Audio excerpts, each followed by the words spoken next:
Is Hacking Company, and we are talking about what's going on in what's possibly the most dynamic market in Canada right now. We're hearing things from other places. We're hearing things from Toronto, from Vancouver, where rents are going down, where the market is being flooded with condos. And I'm starting to think that everybody that's selling there is moving here. We're setting records all over the place, and it's really exciting. It's mostly exciting for the people that live here that own property right now, because this is the message that you are gaining equity and we are just beginning. In fact, all the years that we were missing equity, where our properties were worth less in value, well, I think that train's going to come all at once. But let's get some perspective on that. We've seen real estate associations information that they release. They release market statistics at the end of each month, but we're also going to be bringing you some perspective from the front line. I'd like to introduce my teammates here. We got some great folks. Cordell Schur, good to see you this morning. How you doing? Not too bad. How are you doing?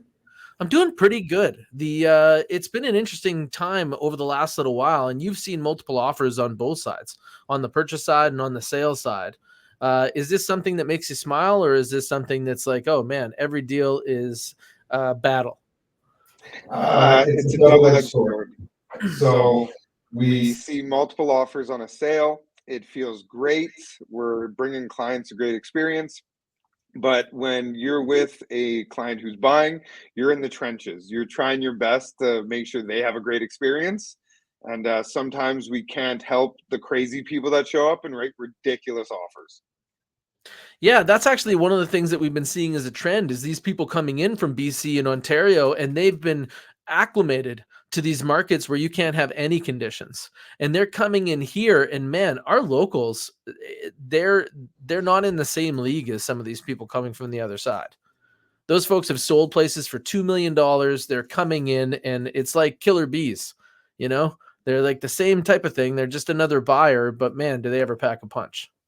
Yeah. Anthony D'Souza, how are you doing? Doing great, thanks. Having Excellent. A great Friday. It is a great Friday, but you're also in the midst of several listings in launch weekend right now. You got agents hunting you down. Were any of them outside of your house this morning? Not yet, but I have had some pretty awesome phone calls from all three of the listings. Mine that went up yesterday. Yeah, on my listing this week, I was getting phone calls before it was listed. Like, just from pre-marketing, we were getting calls. We were having people that were saying that they would be willing to write offers before we even came to the market. You know what? I think that there's a lot of agents out there that would take those offers. Oh, yeah, we just got an offer before we came to the market, so we took it. That's sad. What do you think about that, Tony? Unacceptable. I think they just see the finish line, and that's not what's in their seller's best interest. And so we have a plan. We know what to expect. We already talked to our sellers ahead of time, and yeah, we want to see how things go. We want to make sure that we're not leaving any stone unturned. Absolutely. Actually, we just went through this, James. You were selling a property over on the north side there. And that's right. What's that? Oh, I was just saying that's right. Yeah. Oh, we're catching a little bit of overlap there on the mics. But you had a property coming to the market, and you were surprised at how it felt on that side, on the listing side, when everybody wants your attention. You saw it at your other listing in St. Albert. You saw it on this one. It's very different from the buyers you've been working with, right? Totally different, especially when we use some of the HACK&Co listing strategies to turn it into kind of like a Hunger Games for the buyers. It's pretty cool what you see and seeing actually some of the different strategies that buyers bring. I feel like it helps me learn a little bit more on the buying side when I'm doing a listing. So it's cool. Your listings did look like may the odds be ever in your favor. There was some people, look at that. I got some balloons here.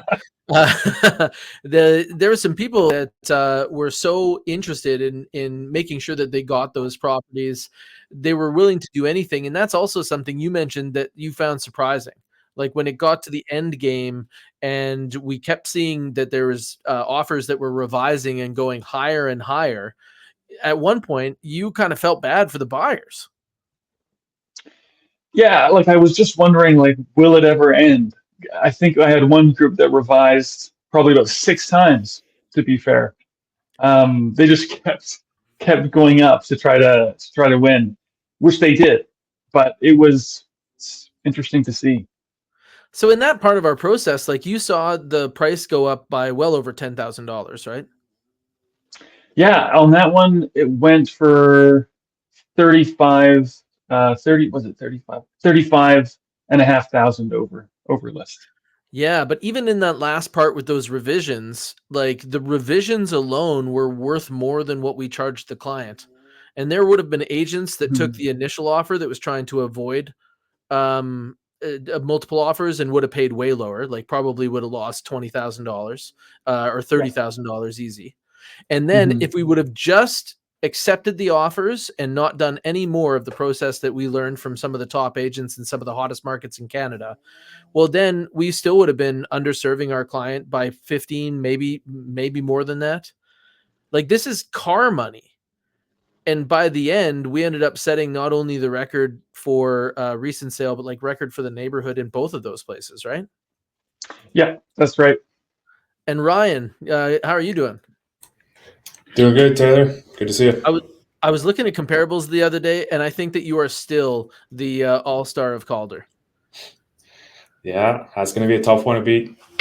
Absolutely. Now, you've been in the mix on a couple of different things. What's it like when you have to be the winner on the buying side? Because you've now done that a few times.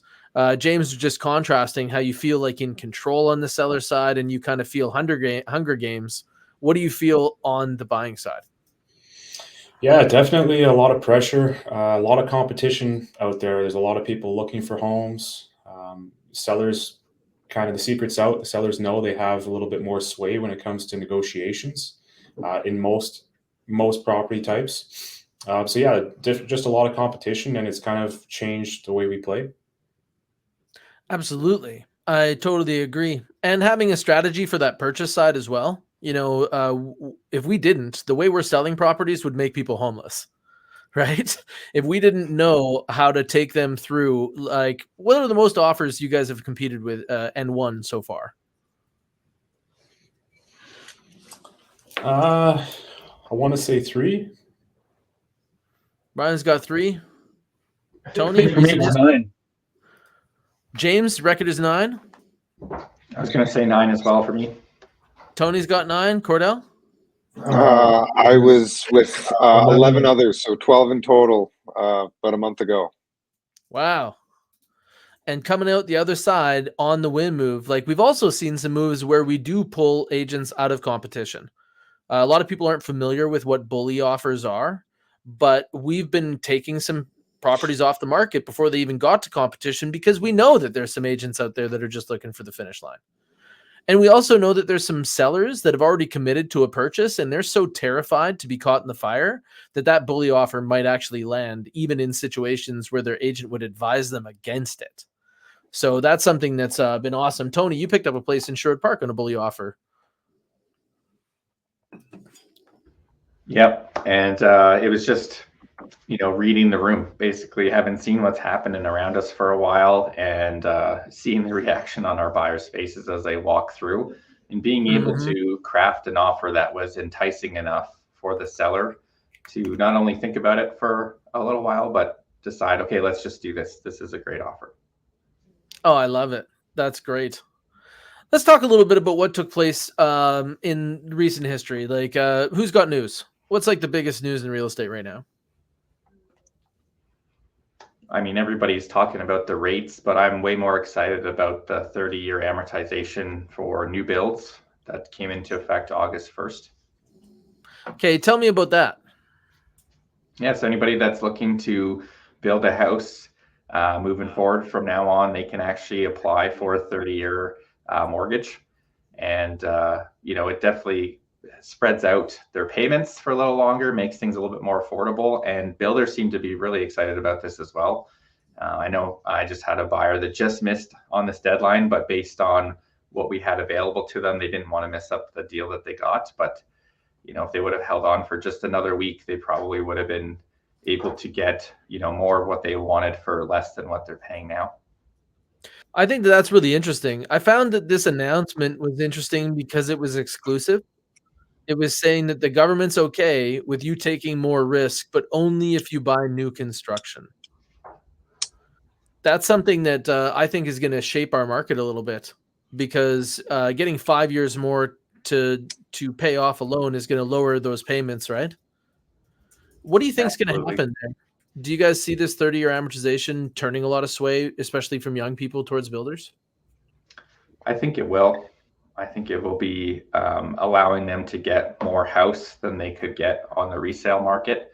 At least that might be their initial thoughts, right? Not realizing that there might be extra costs that go along with it. Like, after you get possession, you still have to think about real cash for landscaping, deck, fences, anything else that you're looking to do.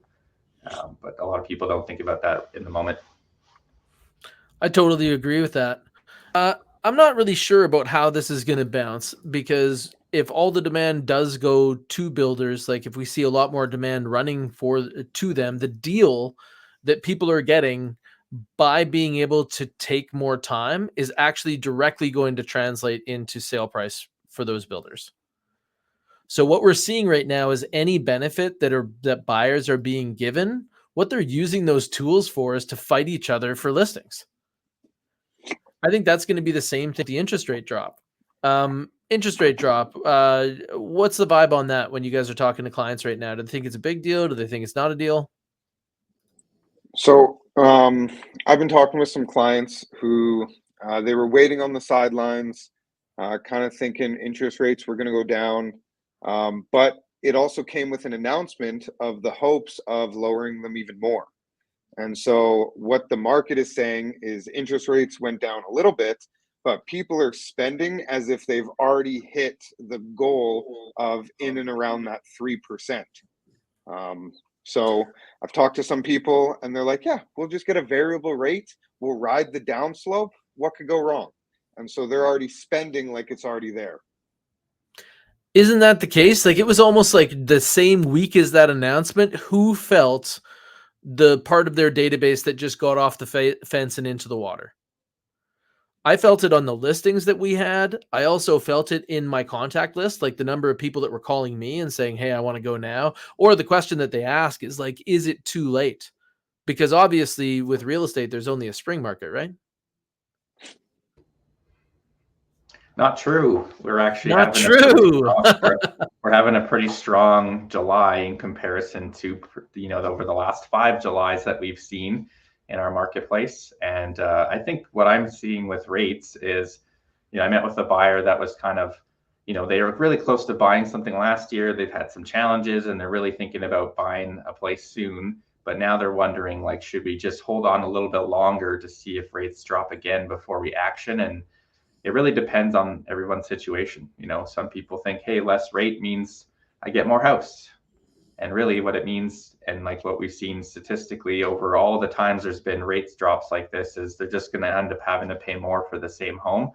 And so it's interesting. It will definitely spring some people into action like we're seeing now. But I still think it's not far enough for most people to action just yet, because they think if they hold on longer, they're going to get a better deal. But we know that's just not true.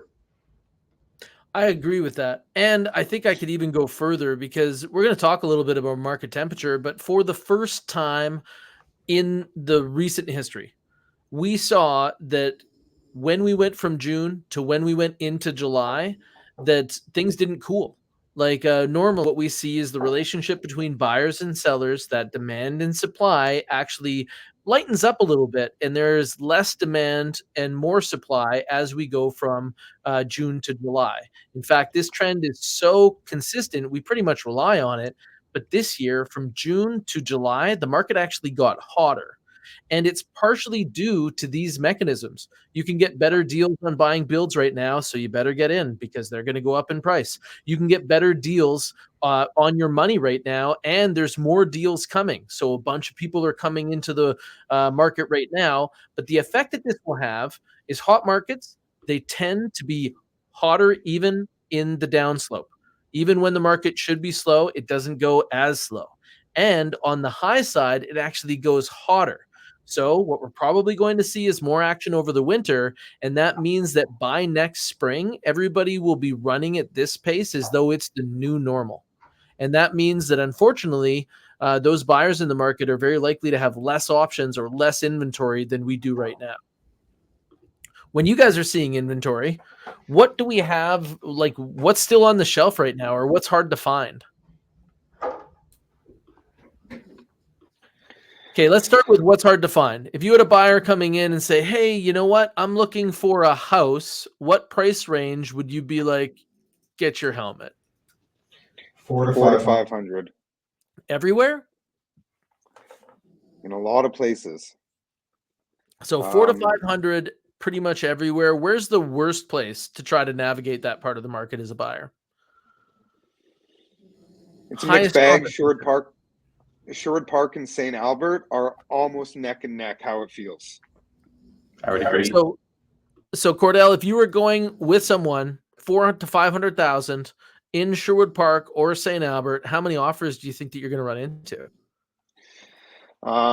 Well, 2 days ago it was 6, including us, and that was just a few days ago. But I would say expect at least 4 if you're the 4th person.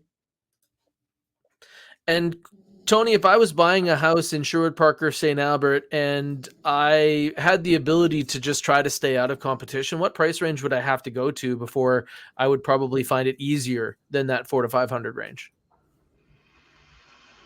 That's a good question. I think that depends on the property type, but you'd probably have to be like in the 7s to maybe avoid some competition. But I think there's competition all over the spectrum right now. If you're under, 900,000 in both those places. Well, we used to think that like at 900,000, you'd be really getting a break, but you were telling me about luxury the other day. What did you see?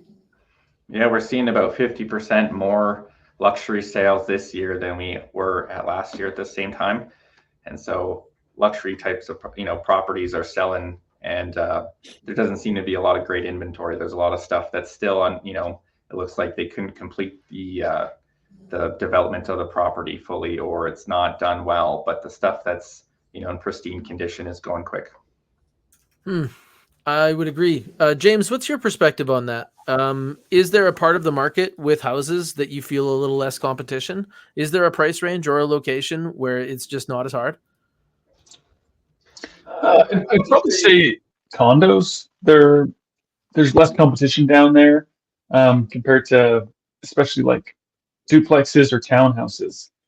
So I think there's still a good chance you might not have to compete if you're looking at condos. Okay, so you're saying that you wouldn't even look at the house market at all. There's no price range that houses are okay. You would actually be looking, saying, hey, in order to find places where you're going to be out of competition, apartment style condos would be where you'd go. Potentially, unless it's kind of the luxury market for houses, there's just less buyers in that range as well. Yeah, you'd help a couple of people luxury buy or buy into or near that luxury market, 700, 900 earlier this year. And were you in competition on either of those? No, I was not. Amazing. And I think that's a limited time offer based on what Tony says, right? Mm-hmm. Now, when we take a look at what's going on, let's just kind of cruise into that condo market right now. When you look at our apartment style condo market, what do you see? Like, Ryan, you've been out cruising through a few things recently. Is the apartment style condo market as kind of easy as they say it is? I mean, it depends where you go, of course, but I'm definitely seeing it kind of heat up a lot more. The deals are quickly going away. We're getting a lot closer to list price in most cases, and just the experience of like walking through and touring some of these places, you're seeing a lot more showings. You're noticing a lot more other buyers kind of looking in the market. So it's going to be interesting to see what happens in the next little bit, but it definitely seems and feels like it's been picking up. I think I agree. Cordell, you were in the condo market as well, and you said that like based on some of the other places, it didn't feel as difficult. No, so I have a client right now shopping kind of the Oliver downtown area, 200 to 250, and we still feel like the world's our oyster. It's so hard to make a decision because there's 20 more to go see tomorrow. There's 5 more to go see the day after that. We're not seeing them move as fast, And so we still have the luxury of options, which sometimes can be a detriment to the search because there's just so many. But it also depends, right? Condo fees play a big factor. A unit for 225 with 300 condo fees is probably going to do a lot better than 225 at 500 condo fees. It just all depends. A lot of the older units, maybe one bedrooms, there's a lot of them available still. Yeah, looking at it statistically, like we've seen the number of condo sales totally leave the trend line.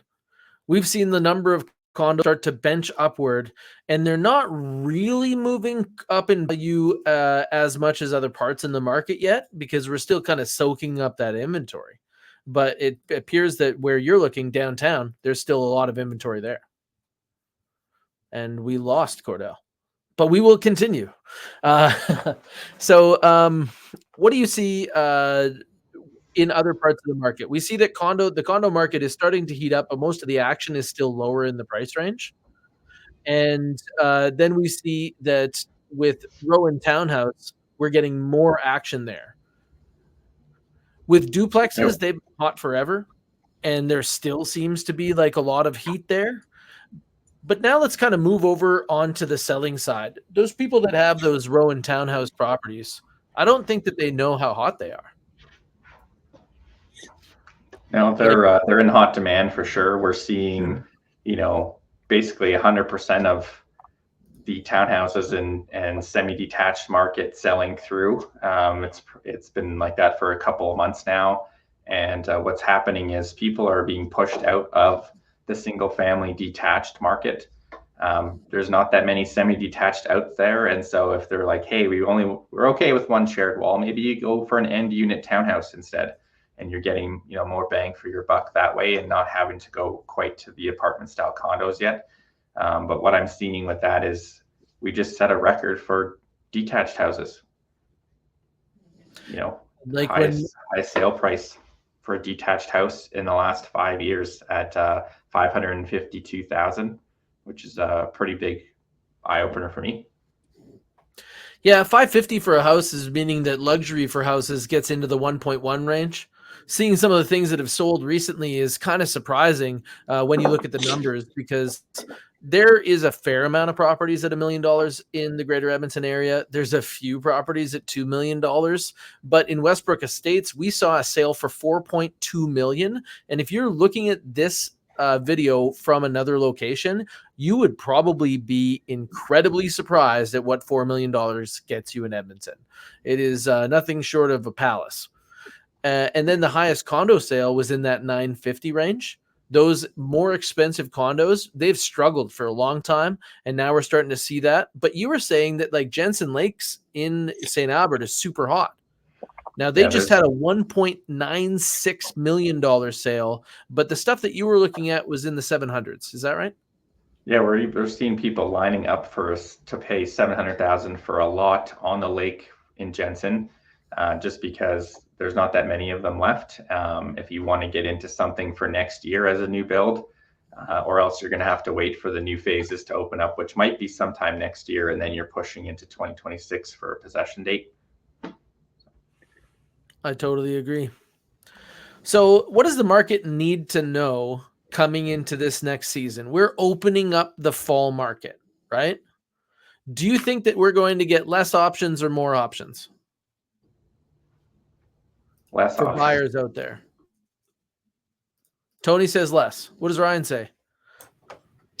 I think it's going to be right about the same. I mean, taking a look at months of inventory, we haven't really seen a whole lot more coming to the market, so we'll see what happens, but not what's typical for this time of year, at least. Absolutely, because we're still seeing that in most property segments, more is coming to the market than leaving. Like we see, for houses, it's pretty much 8 for every 10 that show up, 8 leave the market. We see this different for condos. I think they're only at 6 or 7. So we're still ending up with like a net positive inventory until some of those mispriced listings will expire later this year. So it looks thicker than it is right now. And you can get some deals from those people that missed on the high side. You know, those people that are cruising around at 60 days on market, 90 days on market, they should know that their price isn't working. And some of them will be open to maybe giving a deal on that property away from list price, because obviously if the market's not responding on opening weekend, you're probably a little ways off because there's so many fish out there, so many buyers. What are your predictions for like fall market if we think like the relationship of supply and is either going to get tighter or stay the same? Where do you think the action will be the hottest? Still on the lower end of things. Like I still think the apartment style condos and townhouses and duplexes are going to be as hot as they are, and the apartment style condos might even get even hotter than they are right now. I think they're going to continue to soak up the excess inventory. I think that builds are going to get a lot more attention given that financing advantage. I think that also we're going to see more and more people continue to move here from other places. Alberta is paying people again to move and restart in Alberta. And those people are price sensitive, but also project sensitive. All the deals that I've been seeing on houses right now are properties that need help. Like they're bring your tool belt, you know? Whereas those properties that are minty inside, man, are those tough to get. Are you guys seeing the same thing? Move-in ready is getting a huge premium right now. Oh yeah. But that's also what I've been seeing is that's also a benefit to a lot of Albertans. I've worked with a few clients in the past who that's what they were looking for. They're like, we're handy, we work in some sort of trade, we have all the connections. We would rather buy something that needs some work so that we aren't paying the premium. I think that that's the trick. So locals can do projects because they're not in the midst of a nationwide move. They have connections here. They can find trades. These trades are difficult to find right now. Whereas when you're coming from some other place, you wouldn't do that. So you're going to have to pay the premium for these move-in ready properties. And for the locals that are looking to avoid that, pick your project. That'll probably keep you out of the hottest spots. Is there anything else that we're seeing that's like off the sheet, not represented in stats? Like we're going to send this out as an email with a whole bunch of information along with it. But is there anything that you guys are also seeing like that where it's not really measured move-in ready against needs work? The only thing that I keep getting from people is there's a lot of people that need to relocate here first, kind of get set up with their new job before they can actually purchase something. And so they're struggling to find decent rentals. A friend of mine posted that, they listed one of their apartments that a tenant recently moved out of. And after they fixed it up and get ready to go back to market, they had 80 applications in the first hour. And so I think that's why we're going to continue to see that trend of people going, you know what, screw this, I can buy an apartment like this nearby. So let's just do that. Yeah, it's 80 applications. I can't even imagine what they're at right now, but like, how do you sift through that? And, this never used to be a problem that we had here in Edmonton.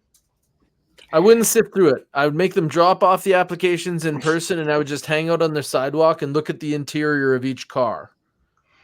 Right? How they take care of the inside of their cars, how they're going to take care of the inside of my place. And I'd just be filing some of those applications in G for garbage. No? Should we do this in different ways? Well, Cordell, you had some perspective on this. Like, we know rent is up 20% from last year, but you're saying the way they even go about it is changing. Yeah, so it's honestly, from what I'm hearing, it feels a lot more like dealing with a realtor or just in the real estate market. There's a lot more pre-qualifications going on now. So before it was you texted or called the landlord or the listing, you'd go meet them, see the property, handshake deal, fill out the application, maybe provide them a T4 when you're doing the lease agreement, but that's about it. Now we're hearing that like you can't even go see rentals without filling out the application, telling them how much you make, where you work, giving references, and that's all before you've even seen the place yet.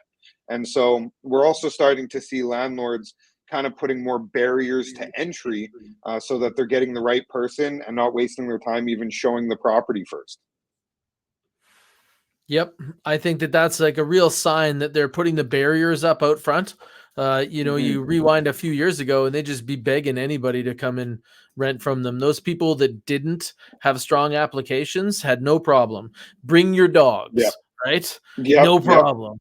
And now that's really changed. Oh, if you want pets in a rental, you're looking at a minimum of $50 a month per pet. Some of the better ones that I've heard about and seen are like $1,000 non-refundable pet fee annually, stuff like that. But if you're bringing pets, you're paying for them to be there.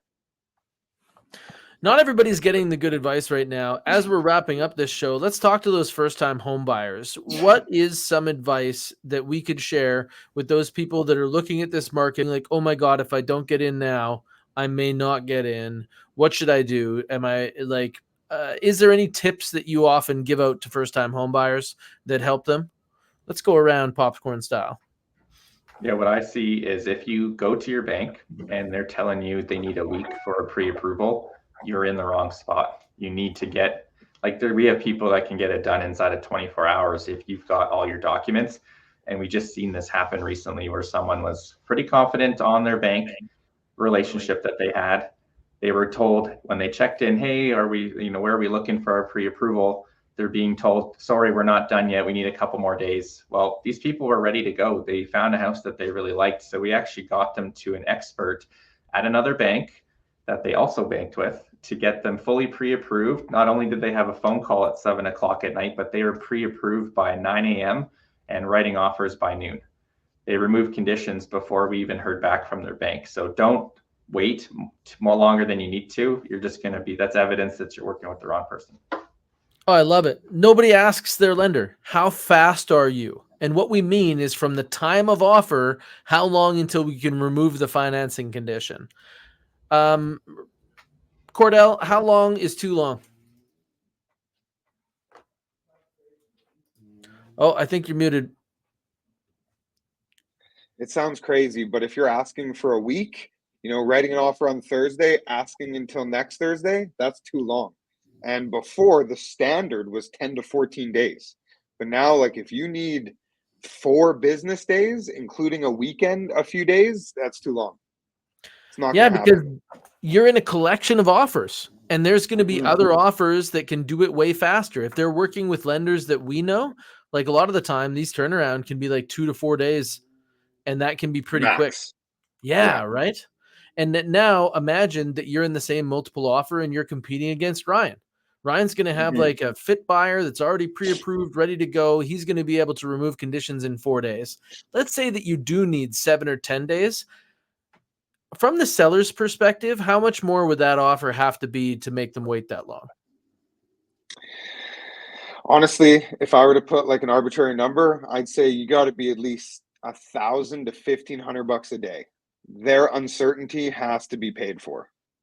Okay, so you're talking like if we had 4 more days and it was $1,500 a day, that's $6,000 more money, and a seller would be like, yeah, you know what? I'll wait a bit. Like, you have to win it. Well, the other thing is there's risk. Like, if other people can do it fast and you can't, is there a risk that you're not even going to remove pending and that you're going to pull us out of that moment of power that is multiple offers and leave us having to do this extra work later and so on? Like, a lot of sellers, it's not even their agents that are fist on that. Tony? Yeah, actually, I just won in a multiple offer last night with some buyers. And when I had approached the agent with like, hey, is this place still available? Because we had seen that it fell through, there was a financing issue. And so the seller was really concerned about this first agent not having the ability to produce a pre-approval letter. And we had one already that was actually just renewed the day before. And so we were able to send that over with like a verbal offer, like, hey, here's what we would do. And they're like, yeah, we would do that, write it up. And we were pending within, just a couple of hours. And so that was, that just showed like being prepared, got us that win. So be prepared. How fast is your lender? What else do we got? I'm going to say drive till you qualify. Yep. I don't think that as many people know that if you take any property and move it around the city, it changes in price. And so maybe in your favorite neighborhood at your price range, you're only seeing things that back on a major roadways. You're only seeing properties that are right next to condo complexes. That's a sign that you can barely afford to be in that neighborhood. Whereas if you go to one or two neighborhoods further away from the things that draw people, like the university on the south side or maybe downtown on the north side of the river, well, now all of a sudden you're going to be able to afford better locations in the same neighborhood. And I would rather live one neighborhood over than live backing onto a roadway based on how I see the effect in real estate. I think that there's a reason they say location first. Anything else? Another thing that I would say, and we've been saying it, is let's say you have a pre-approval for 450,000. Before, that's where you would shop. Mm-hmm. In this market, we're not shopping there. Depending on the area, like let's say we're 450 in St. Albert or Sherwood Park, we're like 400, 410. Like we need Everything's that going over, right? Yeah, we need that leg room to win. If we find something at 440 and there's 4 offers, we've lost. Or you have the ability to go above and beyond, maybe with some help from parents or siblings, whatever it may be. But your pre-approval is not your shopping budget anymore. Not where those hot properties are, that's for sure. Yeah. And I don't think that a lot of people understand price as a marketing tool. So when you go shopping at Walmart, when you go shopping at the car dealership, all of those things, price is set at a certain point. They call it manufacturer's suggested retail price to make it all sound fancy and sciencey. But the truth is that that's what the manufacturer wants to get for their amount. That's like how they kind of control the element of it. But very few times are you ever asked to pay over MSRP. Here, there is no manufacturer suggested retail price.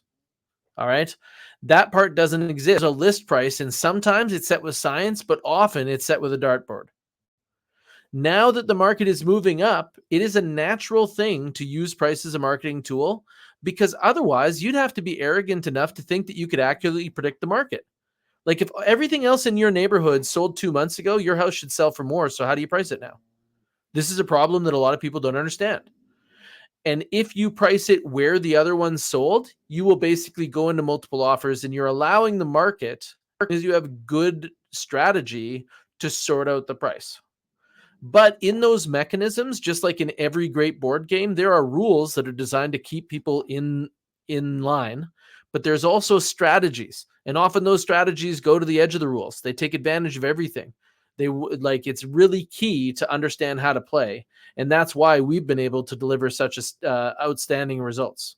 Like, who here holds a neighborhood record right now with sale price over list price? Yeah.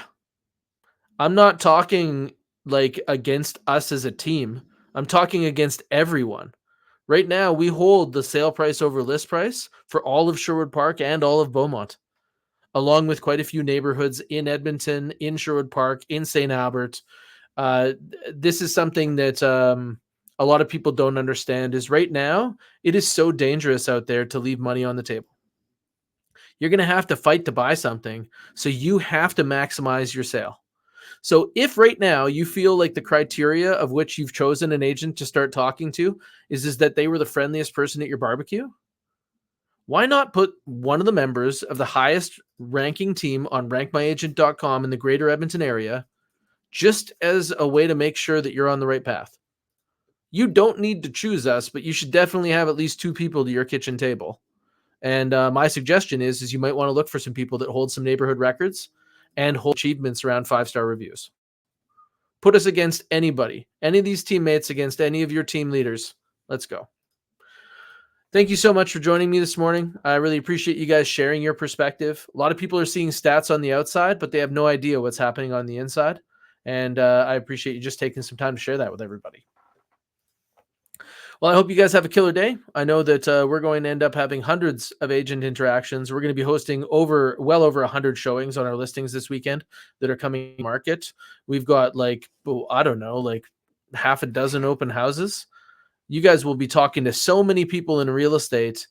And do they know about how many houses that you guys know about that aren't on the market yet?